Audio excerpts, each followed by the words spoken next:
বামফ্রন্টের সঙ্গে জোট হবে, কারণ হয়তো ওরা একটু লেট করেছে আমাদের সঙ্গে বসতে।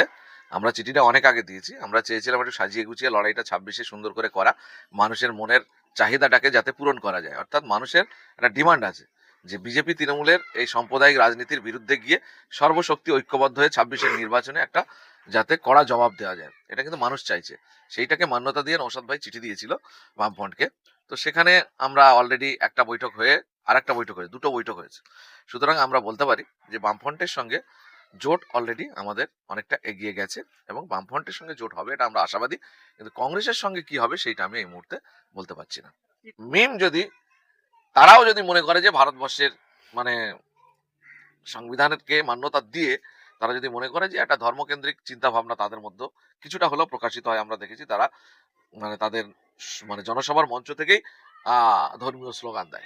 এই আমার এখানে আমাদের আপত্তি। আপনি বলছেন যে মিম তারা ধর্ম নিয়ে কিছুটা ধর্মকে প্রাধান্য দেয়। রাজ্যের মুখ্যমন্ত্রী মাননীয় তিনি তো দুর্গা, আমরা তো মুখ্যমন্ত্রীর বিরুদ্ধে লড়ছি, আমরা তো প্রধানমন্ত্রীর বিরুদ্ধে। আগে লাইনটা আপনাকে বুঝতে হবে, আদর্শচ্যুত রাজনীতি হয় না কোনোদিন। আমরা একটা পলিটিক্যাল দল, ছোট হলেও আমরা দল, আমাদের দলে একটা ম্যানিফেস্টো আছে, একটা আদর্শ আছে, উদ্দেশ্য আছে, লক্ষ্য আছে। আমরা সেখানে যাদের বিরুদ্ধে লড়াই করছি, আমরা রাজ্য সরকারের বিরুদ্ধে লড়ছি তারা ধর্মীয় রাজনীতি করছে বলে, মহাকাল মন্দির, দুর্গা অঙ্গন, জগন্নাথ মন্দির বানাচ্ছে, তাদের বিরোধিতা করছি, আমরা মানুষকে বোঝাচ্ছি, সচেতন করছি। প্রধানমন্ত্রী রাম মন্দির বানিয়ে মানুষকে বিভাজন করার চেষ্টা করছে, ধর্মীয় রাজনীতি করার চেষ্টা করছে, ভারতবর্ষকে মোটামুটি সাম্প্রদায়িক রাষ্ট্র বানানোর চেষ্টা করছে, আমরা তার বিরোধিতা করছি। তাহলে এই দুটো শক্তির বিরুদ্ধে আমরা যখন লড়াই করছি, তাহলে আর একটা কোনো ধর্মীয় চিন্তা ভাবনা যাদের মধ্যে আছে সেরকম রাজনৈতিক দলের সঙ্গে আমরা কি করে ঐক্যবদ্ধ হতে পারি? তাহলে স্ববিরোধী হয়ে যায় না? তাহলে লাইনটা তো আমার ঠিক রাখতে হবে, আমার তো আদর্শটা ঠিক রাখতে হবে। মানুষ দিনের শেষে একটা বিশ্লেষণ করে, এখনকার মানুষ খুব মানে একেবারে বোকা নয়, তারা চিন্তা ভাবনা করে এবং কোন দল কোন লাইনে চলছে এটা নিয়ে তারা বিশ্লেষণ করে। সুতরাং আমরা আদর্শবিহীনভাবে চলতে পারবো না। আমরা আমাদের নিজেদের আদর্শটাকে প্রথম, তারপরে কার সঙ্গে কি অ্যালায়েন্স করবো সেটা চিন্তা ভাবনার বিষয়। সুতরাং আপনি যে দলগুলোর কথা বলেছেন তাদের বিষয়ে এখনো আমাদের সেরকম কিছু পরিষ্কার আলোচনা আমাদের দলে হয়নি যে কি করা হবে এদের বিষয়ে। যে কোনো মুহূর্তে ইলেকশন কমিশন ঘোষণা করে দিতে পারে পশ্চিমবঙ্গ বিধানসভায়, সেই জায়গায় আপনারা কবে আসন সমঝোতা করবেন আর কবে প্রকাশ? আলোচনা চলছে, আশা করা যায় এর পরের যে মিটিং হবে সেই মিটিংয়ে একটা পরিষ্কার চিত্র পাওয়া যাবে। ওনারা মোটামুটি বামফ্রন্টের সঙ্গে যে আমাদের জয়েন্ট মিটিং হলো বা সংযুক্ত মোর্চা বলি আর আগামী দিনে জোটের বিষয় বলি যে মিটিং হয়েছে, সেই মিটিংয়ে একটা মোটামুটি আভাস ইঙ্গিত বোঝা গেছে যে কার কি ধরনের সিট হলে ভালো হয়। সেইটাকে এবারে একবারে প্যাসিফিক করে আলাপ আলোচনা করে কোন সিটে কেন আমরা বেশি সিট চাইছি না। আমরা চাইছি যে দল লড়াই করলে সেই সিটে জিতবে, অর্থাৎ বামফ্রন্ট যদি কোনো দল মানে সিটে লড়াই করলে জিততে পারে আমরা সেই সিটটা তাকে ছেড়ে দেবো। আবার বামফ্রন্টেরও চিন্তা ভাবনা সেরকমই যে আমরা যদি কোনো সিটে লড়াই করে জিততে পারি তাহলে সেই সিট ওরা ছেড়ে দেবে। এখানে এরকম নয় যে আমার এতগুলো সিট দিতে হবে, আমার এতগুলো সিট দিতে হবে, এরকম নিয়ে আমরা এবারে কিন্তু আলোচনা লেভেলে যাচ্ছি না। হ্যাঁ, কিন্তু সম্ভাবনা যার আছে, যার জেতার সম্ভাবনা আছে, আমরা চাইছি তারা সেই সিটে লড়াইটা করুক। তাহলে কংগ্রেসের সঙ্গে আপনাদের জোট হচ্ছে না? কংগ্রেসের সঙ্গে এক্ষুনি বলতে পারছি না, কিন্তু কংগ্রেস যদি তার অবস্থান সেইভাবে, আমার তো মনে হয় যে বামফ্রন্টের সঙ্গে তাদের একটা বোঝাপড়া আছে এবং সেই জায়গায় দাঁড়িয়ে যদি সেই বোঝাপড়া সঠিক থাকে তাহলে নিশ্চয়ই বামফ্রন্ট, সিপিএম, আইএসএফ এর জোট নিশ্চয়ই হবে। আমরা চাইছি ধর্মনিরপেক্ষ শক্তি যত আছে, তৃণমূল এবং বিজেপি, তারা প্রকাশ্যে ধর্মীয় রাজনীতি করছে, তাদের বিরুদ্ধে যত রাজনৈতিক দল আছে, যত সামাজিক সংগঠন আছে, আমরা সবাইকে ঐক্যবদ্ধ করে একটা প্ল্যাটফর্মে এনে আসন সমঝোতা হোক আর জোট হোক, যার মধ্য দিয়ে আমরা লড়াইটাকে মজবুত করতে চাইছি। কিন্তু এখন আমরা কিছু প্রার্থী অলরেডি আমাদের মানে কথাবার্তা হয়েছে, আলোচনা চলছে, তাদের সঙ্গে বেটার যে প্রার্থী হবে, কয়েকজন প্রার্থী আমরা বাছাই অলরেডি করেছি, ক্যানিং পূর্বে লড়াই করার জন্য অনেকে এগিয়ে আসছে, তার মধ্যে থেকে আমরা মোটামুটি একটা সিলেক্ট করার চিন্তা ভাবনা করছি যে কিনা একটু শক্তভাবে ওখানে লড়াইটা করতে পারবে।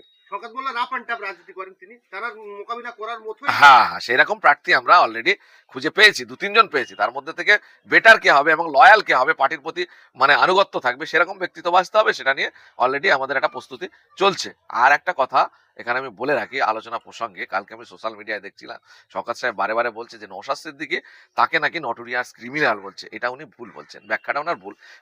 মানে নওশাদ সিদ্দিকী ওনাকে নটোরিয়াস ক্রিমিনাল বলছে না, এটা হিউম্যান রাইটস হাইকোর্টের তত্ত্বাবধানে হিউম্যান রাইটস যে ওখানে করেছিল, মানে সার্ভে করেছিল বা রিপোর্ট জমা দিয়েছিল পূর্ব ক্যানিং এর যে হিউজ পরিমাণে অত্যাচার হয়েছে, বাড়ি ঘর ভাঙচুর হয়েছে, লুটপাট হয়েছে, বাড়ি ছাড়া হয়েছিল, তার নিরিখে কেস হয়। সেই কেসের নিরিখে হিউম্যান রাইটসকে হাইকোর্ট একটা অর্ডার দেয় ওখানে সার্ভে করে রিপোর্ট জমা দেওয়ার জন্য। সেই রিপোর্টে কিন্তু ওনাকে নটোরিয়াস ক্রিমিনাল হিসেবে উল্লেখ করা হয়েছে। এটা নওশাদ সিদ্দিকীর ভার্সন নয়। উনি মানুষকে ভুল বোঝাচ্ছে যে আমাকে নটোরিয়াস ক্রিমিনাল বলছে, তোমরা রেগে যাচ্ছ না কেন, তোমরা প্রতিবাদ করছো না কেন। এসব তো নওশাদ সিদ্দিকী বলেনি তো আদৌ, এটা হিউম্যান রাইটস বলেছে হাইকোর্টের তত্ত্বাবধানে। সেটা আমরা মানুষের কাছে তুলে ধরছি বা বলছি যে ওনাকে এরকম আখ্যা দেওয়া হয়েছে। এটা ওনার ক্ষেত্রে বোঝার ভুল হচ্ছে। কিভাবে তারা জমি জায়গাকে তছনছ করে ওয়েটল্যান্ড থেকে শুরু করে সাধারণ ব্যক্তিদেরকে কিভাবে ফাঁসানো হতো এটা আমরা দেখেছিলাম। কিন্তু নওশাদ সিদ্দিকী মহাশয় 2021 সাল থেকে যেদিন থেকে বিধায়ক রূপে ভাঙড়ে এসে তিনি একটা নূতন সিস্টেম, নূতন জায়গা তৈরি করে দিয়েছেন। পূর্বে আমরা দেখতাম রাজনৈতিক প্রতিনিধিরা কোনো সরকারি প্রকল্প যদি কারো দিত তার থেকে কাটমানি খেত। আজকের ডেটে আমরা বলতে পারি সে যদি কাটমানি খাওয়ার ইচ্ছা শক্তি জাগায় 5 বার ভাবতে হলেও ভাববে যে না, আমাদের পিছনে তাড়া করার জন্য, আমাদের কলারটা ধরার জন্য, আমাদের আইনের চটটা মারার জন্য ভাঙড়ের বিধায়ক নওশাদ সিদ্দিকী মহাশয় উপস্থিত হয়ে আছেন। তাই নওশাদ সিদ্দিকী মহাশয় যেভাবে সমাজের বুকে চয়ন করে, যেভাবে সমাজটাকে সুস্থ এবং স্বাভাবিক রাখা যায়, মানুষকে মূল স্রোতে ফিরে আনা যায়, মানুষের সঠিকভাবে সরকারি প্রকল্প পাইয়ে দেওয়া যায়, তার প্রচেষ্টা তিনি চালাচ্ছেন। তাই ভাঙড়ের অগণিত মা বোন থেকে শুরু করে বাপ ভাইরা আজকের নওশাদ সিদ্দিকী মহাশয় যেখানে যায় সেখানে নূতন ইতিহাস তৈরি করে দেয়। এটাই হলো ভাঙড়ের সংগঠন, এটাই হলো ভাঙড়ের মাটি। তাই বিশিষ্ট সমাজসেবী আমাদের মধ্যে উপস্থিত হয়েছেন। এই এলাকার ভূমিপুত্র সম্মানীয় মহিবার মোল্লা মহাশয় আমাদের মধ্যে উপস্থিত হয়েছেন। আমরা মহিবার ভাইকে আমাদের এই স্টেজে আসার জন্য আহ্বান জানাচ্ছি। বিশিষ্ট সমাজসেবী মহিবার ভাই, আপনি আমাদের স্টেজে আসুন এবং বিশিষ্ট সমাজসেবী মহিলা সদস্যা পাপিয়াদিকে আমরা স্টেজে আসার জন্য আহ্বান করছি। পাপিয়াদি, আপনি যেখানেই থাকুন না কেন আমাদের স্টেজে চলে আসুন।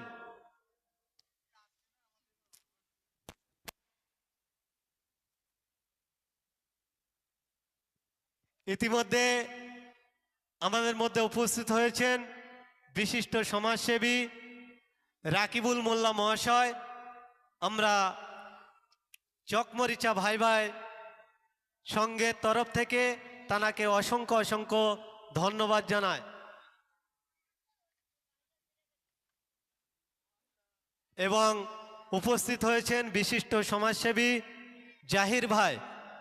উভয়কে আমরা ক্লাব কর্তৃপক্ষ তরফ থেকে অসংখ্য অসংখ্য ধন্যবাদ জানাচ্ছি। আমাদের মঞ্জুর আলম ভাই এবং লালটু ভাই, উভয়কে বলছি স্টেজে আসার জন্য। মঞ্জুর আলম ভাই এবং লালটু ভাই, আপনারা যেখানেই থাকেন না কেন স্টেজে চলে আসুন। আর কিছুক্ষণের মধ্যে আমাদের আজকেকার